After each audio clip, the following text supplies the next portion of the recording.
திவ்ய தரிசனம் YouTube channel பார்க்கும் அனைவருக்கும் பழனி எம்பி அரங்கநாதரின் சிரம் தாழ்ந்த வணக்கங்கள்.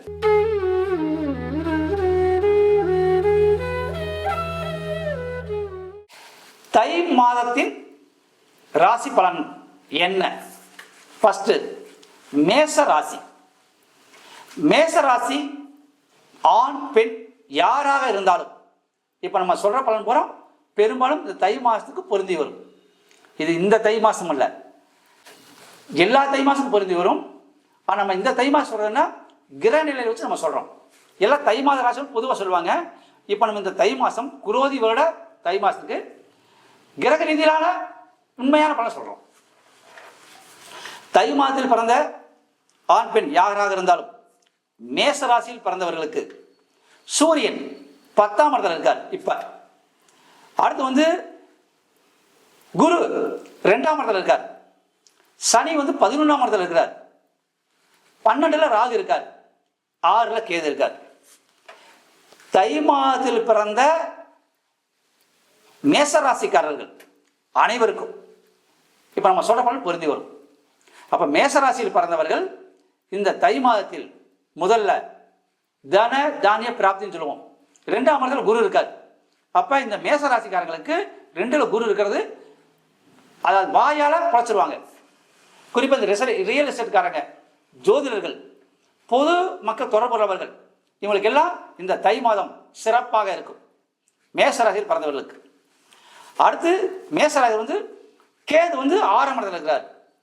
அப்ப கேது 6ஆம் இடத்துல இந்த மேசராசியில் பிறந்தவங்களுக்கு குறிப்பா இந்த தை மாசத்துல நரம்பு சம்பந்தமான பிரச்சனை வரும், உஷ்ண சம்பந்தமான பிரச்சனை வரும், திடீர் உடல்நல கோளாறுகள் காட்டும். அப்ப இந்த தை மாதத்துல மேசராசி பிறந்தவங்க உடல்நிலையில் கவனம் தேவை. கடன் வாங்க வேண்டியது வரும். அப்ப இது வரைக்கும் கடன் கிடைக்கலையா, கண்டிப்பா பேங்க் லோன் கிடைச்சிடும், நகுத்துங்க. அடுத்து தை மாத பலன்களில் மேசராசியில் பிறந்தவங்களுக்கு சூரியன் 10ல் இருப்பார். அப்ப மேசராசியில் பிறந்தவங்க குறிப்பா மாணவர்களாக இருந்தால் அவர்களுக்கு கல்வியில் மாற்றம், வளர்ச்சி வரும், ஒரு தெளிவு கிடைக்கும். குறிப்பா அரசாங்க அதிகாரி இருந்தால் பதவி உயர்வு கண்டிப்பா வரும். வீடு கட்டுறதுக்கு முயற்சிங்களா, கண்டிப்பா நடக்கும். கல்யாணம் பண்ணுறதுக்கு முயற்சிங்களா, கண்டிப்பா நடக்கும். தொழில் ஏதாவது ஆல்ட்ரேஷன் பண்ணணுமா, பண்ணலாம். அரசாங்க உதவிகள் ஆதரவு உங்களுக்கு கிடைக்கும். இந்த தை மாதத்தில் மேசராசியில் பிறந்த அனைவருக்கும் அரசாங்க ஆதரவு கிடைக்கும்.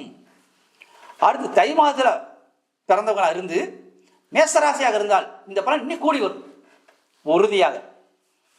அடுத்து மேசராசிக்கு சனி 11ல் இருக்கிறார். எப்பவுமே மேசராசி அதிபதி செவ்வாயும் கும்பராசி சனியும் பகை. அப்ப அந்த சனி மேசராசியை பார்க்கும். பார்க்குறப்ப சில தடுமாற்றங்கள் வரும் மேசராசிக்காரங்களுக்கு. எதுல இப்போ திருமணம் நகரும், கொஞ்சம் தடைகள் வரும், அப்புறம் தான் நடக்கும். பொண்ணு பார்க்க போவீங்க, கொஞ்சம் தடை வரும், அப்புறம் தான் நடக்கும். தொழில் செய்வீங்க, சில தடை வரும், அப்புறம் தான் நடக்கும். ஆனால் தை மாதத்தில் பிறந்து நீங்க மேச ராசியாக இருந்தால் இந்த தடை எதுவும் வராது. அடுத்து மேச ராசிக்கு ராகு 12ல் இருக்கார். கனவுகள் அதிகமாக காணுவாங்க, கற்பனை கனவுகள் அதிகமாக இருக்கும். இந்த தை மாசத்துல பாம்பை அதிகமாக பார்ப்பாங்க.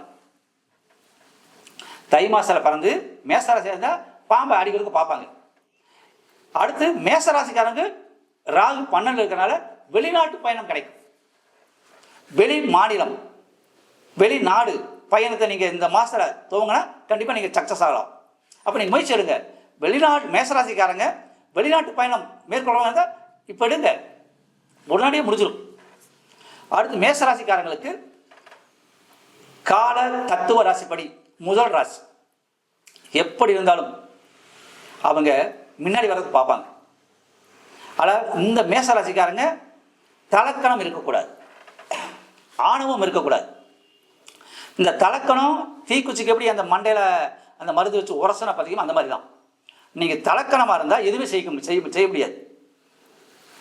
தை மாசத்துல பிறந்து மேசராசியாக இருந்தால் உங்களுக்கு அதிகமான நற்பலன்கள் நடக்கும் இந்த தை மாதம், பயக்கவே வேண்டாம்.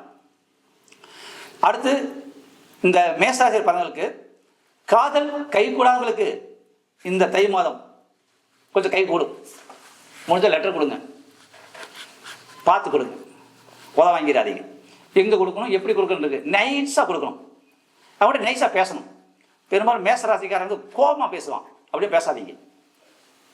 கோபத்தை குறைச்சி பேசுங்க, லவ் சக்ஸஸ் ஆகுது. அடுத்து மேசராசிக்காரங்களுக்கு குரு 2ஆம் இருக்கிறதுனால இனிமையாக பேசுங்க. யாரை பார்த்தாலும் ஒரு இனிப்பை வாங்கி கொடுங்க. இப்போ போய் பார்க்குறீங்களா மேசராசியா, உங்களுக்கு ஒரு காரியம் நடக்கணுமா, ஒரு இனிப்பு லட்டோ ஏதோ ஒரு இனிப்பு வாங்கி கொடுங்க, அந்த காரியம் சக்ஸஸ் ஆகுது. கேது 6 இருக்கிறப்ப மருத்துவ செலவு வரும்னு சொன்னேன். இந்த மருத்துவ செலவு என்னன்னா, சிலருக்கு தலைவலி வரும், உஷ்ண பிரச்சனை வரும், நரம்பு பிரச்சனை வரும். இதெல்லாம் கொஞ்சம் கவனமாக இருந்துக்குங்க. வேற எந்த பிரச்சனையும் பெருசாக இல்லை.